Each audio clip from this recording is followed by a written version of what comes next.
bienvenidos a un programa más del Misionero Soy Yo. Hoy estamos transmitiendo aquí desde el altar de la Iglesia Misionera Aposento Alto. Tenemos una pareja divina, invitados especiales hoy en el culto misionero, al pastor misionero Diego Malaver y a su esposa Rosalba. Bienvenidos, pastores. Yo saludo a todos los hermanos que nos están viendo en diferentes partes a través de este medio de comunicación y pues estoy listo para las preguntas que los hermanos quieren hacer y conocer acerca de nuestro trabajo. ¿Cómo sintió usted el llamado de Dios a las misiones? ¿Dónde se preparó? ¿Cómo hizo usted para saber que ese había sido un llamado real de parte del Espíritu Santo? Amén. Yo leía en la palabra del Señor y cada vez que leía en la palabra del Señor ese vayan, el ir, ustedes son mis embajadores, bueno, la necesidad, hay muchas almas, se mueren sin Cristo, sin Dios. Bueno, entonces eso empezó a motivarme a salir adelante en las misiones. Sé que la pastora Rosalba también tiene un llamado ministerial misionero tremendo. ¿Cómo fue ese llamado? ¿Qué siente usted en el momento de escuchar la voz del Espíritu Santo y de como que Él le confirma de que es ahí donde los quiere ver trabajando? Porque hacer misiones no es fácil.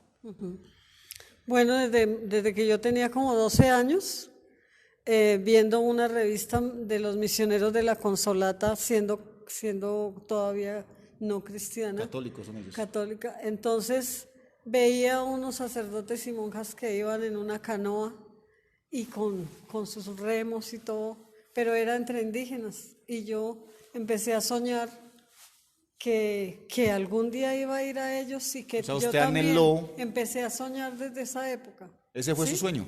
Y cuando ya tenía como alrededor de 14 años, mi papá me decía que me iba a dar medicina, la carrera de medicina antes de él morir. Y yo siempre soñaba ser médico entre indígenas. Luego, cuando conocí al Señor, entonces la primera iglesia misionera que conocí fue esta, porque yo llegué acá y acá me formé en Aposento Alto. Y tan pronto yo llegué, el domingo siguiente el hermano Panche decía, a esta iglesia todos somos misioneros. Entonces aquí Dios me dio la convicción de que yo de aquí me iba a salir preparada para ir a las misiones con indígenas. El misionero soy yo, nuestro hermano Fabián. Yo sé que él también tiene algunas preguntas para nuestros pastores misioneros que nos visitan hoy. Amén, hermanos. Una vez más, un saludo a todos los que nos ven a través de las diferentes plataformas y bienvenidos una vez más, mis hermanos. Amén. Bueno, mis preguntas son concretas. Su trabajo es por las etnias en Colombia.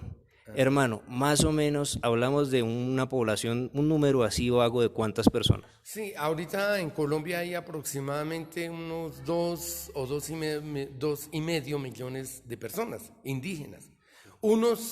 La mayor parte, hablan su idioma todavía y hay por lo menos otro millón que no habla el idioma, pero la mayor parte hablan todavía su idioma.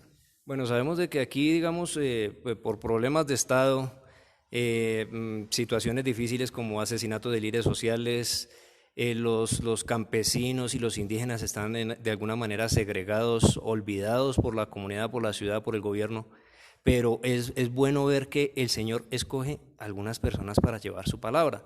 Ahora, hermano, yo quiero saber su labor ministerial con esas comunidades. Es que usted les enseña a leer, les enseña, ¿qué hacen ustedes?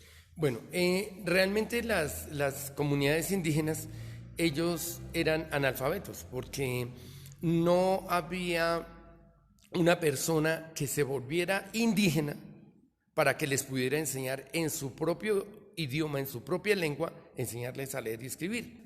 Llegó una señorita que se llamaba Sofía y ella entró como de 14 años y iba comunidad por comunidad enseñando a leer y escribir. Ella andaba descalza, su ropa era ropa tejida por los indígenas y ella iba enseñando a leer y escribir. Cuando yo la conocí, ella tenía ya como cerca de 65 años y nosotros empezamos a colaborarle a ella. Entonces se organizaron con los que ella alfabetizó y eran los mejores que leían, los mejores que escribían. Se les enseñó a sumar, restar, multiplicar y dividir, y con ellos, a ellos se nombraron de profesores y empezamos a hacer las escuelas. Bueno, Entonces, pero ustedes hacen otro tipo de labor social. Me dicen que llevan medicamentos, ajá, que enseñan a la gente temas de listo. primeros Entonces, auxilios. nosotros en esa vez capacitamos a los mismos indígenas para que ellos fueran profesores. También se capacitaron, de los mismos indígenas, se capacitaron en primeros auxilios, o sea, promotores de salud. Entonces ellos eran enfermeros comunitarios para atender todas las cosas de emergencia que se presentaran en las comunidades. Hermano, ¿y cómo ha sido esa experiencia, digamos, con la violencia? Entendemos que pues, nuestro país, por el transcurso de 50 años, ha sido un país que ha estado en conflicto, en guerra civil, de alguna manera, digámoslo así. ¿Cómo ha influido eso en su ministerio, en la labor que usted desempeña? Bueno, los grupos armados, pues, al darse cuenta que nosotros somos neutrales, que no estamos ni a favor ni en contra de ninguno de ellos y que nosotros hacemos un trabajo social de alfabetizar y también de capacitar en salud para el mejoramiento de las comunidades, al último nos dejan, no nos ponen problema y nosotros podemos hacer nuestro trabajo. ¿Cómo consiguen su sustento diario? ¿Quién los ayuda? ¿Quién los apoya? O sea, ¿cómo lo hacen? Amén. Entonces nosotros, en primer lugar, el misionero tiene que trabajar en alguna cosa porque uno no puede depender de los hermanos, porque hay hermanos que le dicen yo le voy a ayudar mensualmente con 10,000 pesitos y dan de pronto la primera vez y nunca más vuelven a dar. Entonces, y como es voluntario, pues terrible. Entonces uno tiene que aprender algo. Yo sé mecánica, yo sé carpintería, yo sé muchas cosas. Fotografía. Bueno, entonces yo me desenvuelvo en lo que sea y consigo dinero en lo que sea. Pero también hay hermanos que le dicen a uno le voy a dar 10,000 pesitos o 5,000 o 20,000 mensuales y cumplen, ¿sí? Y le dan a uno eso. Pero cada viaje vale 1.500.000, 2 millones, más lo que uno tiene que dejarle a la esposa y a los hijos para que se alimenten. Eso es otra situación, ahí como pareja, como familia, digamos, el ministerio me contaban al principio que él se iba a viajar, la hermana se quedaba, o sea, es un poco complejo, ¿no? Pues sabemos que Dios provee, que Dios nos bendice, que Dios nos ayuda en todo, pero ahí cómo manejan ese asunto, porque pues yo siento que donde está uno pues debe estar el otro y a veces cuando como que se separa el uno por servir a Cristo, ¿cómo se queda el otro? Lo que sucede es que yo me quedaba al frente de la iglesia y a cargo de los hijos que estaban en colegio de primaria, bachillerato, preescolar, y si uno se va del todo y deja abandonada la iglesia, cuando volvamos del viaje misionero en la temporada de diciembre-enero, ya no hay nadie en la iglesia. Entonces yo por causa de la iglesia no podía irme y dejar tirado todo. En cuanto al área económica, pues yo siempre he acostumbrado en arrodillarme y orar y pedirle a Dios que me supla lo que necesito. Usted salió de Aposento Alto, se formó ministerialmente como misionero en Aposento Alto. Amén, gloria al Señor. Sí, nosotros acá crecimos dentro de Aposento Alto, crecimos en nuestra vida espiritual, pero también en nuestra vida ministerial y la capacitación misionera. Entonces nosotros acá se hacían los viajes misioneros que a Granada, cuando se empezó la iglesia de Granada, con Lubín Rojas, que es uno de nuestros misioneros allá.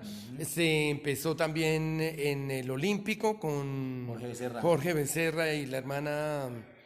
La esposa que ahora se nos olvida, con Marlene, y otros. Y también se colaboraba con otras iglesias de Asambleas de Dios que estaban empezando, aunque no eran de Aposento Alto, nosotros íbamos y los apoyábamos con campañas, con evangelismo, con a ver qué más había que hacer, si había que arreglar el templo, si pintar, bueno, lo que fuera, ¿no? Entonces, así nos fuimos capacitando para después salir a hacer la obra ya cada uno. Entonces, esa es la capacitación. Entonces, de acá han salido muchos misioneros y Aposento Alto es la mamá de varias congregaciones que hoy en día ya son autónomas. Antes de irme, sí quisiera que ustedes, en un idioma nativo de los indígenas, les manden un saludo, les digan que Cristo viene pronto, no sé. Bueno, entonces, para decir Dios le bendiga, en Secuani, Guaibo se dice Dios pubunuta kabajakobatsi. Dios pubunuta kabajakobatsi. Dios le bendiga. ¿Y cómo se diría el misionero soy yo? Ah, entonces se dice, Hanú Nacuenepa Dioso Pejumerihuaysi. Hanú Nacuenepa Iglesia Dioso. El misionero soy yo.